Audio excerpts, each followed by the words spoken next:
Election commission اور chief election commissioner اور ان کے تمام ٹیم جس انداز سے بروٹل طریقے سے وہ اصولوں کا، قاعدوں کا، آئین کا، قانون کا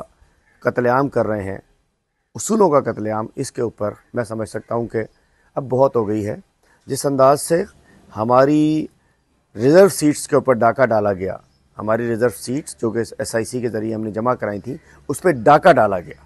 اور وہ ڈاکو ڈالنے والے علی بابا اور 40 چور، چیف الیکشن کمشنر اور اس کے 40 چور تھے۔ اور اس کے بعد جو 2 روز قبل فارم 45 پوسٹ کیے گئے، اس سے پتہ چل گیا کہ وائٹو لگا کے اوور رائٹنگ کر کے جتنے فکر ہی نہیں تھی کہ ہمیں کون پوچھے گا، ہمیں کون دیکھنے والا ہے،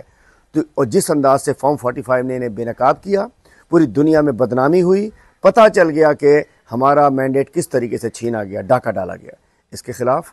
پاکستان تحریک انصاف کے بانی چیئرمین، تاحیات چیئرمین عمران خان صاحب نے اتوار کو، آنے والی اتوار کو 2 روز قبل بھرپور مظاہروں کا اور جلسوں کا اعلان کروایا ہے۔ تو الحمدللہ کے پی میں جلسہ ہو رہا ہے، پنجاب میں بھی مظاہرے ہو رہے ہیں، سندھ میں بھی ہمارے عہدیداران، کارکن،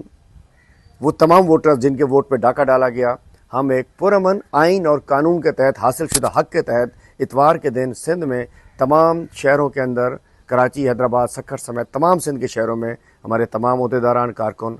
اپنے ووٹرز کے ساتھ ملا کر بھرپور احتجاج کریں۔ تو اتوار کے دن، آنے والی اتوار کو پورے سندھ میں ہم بھرپور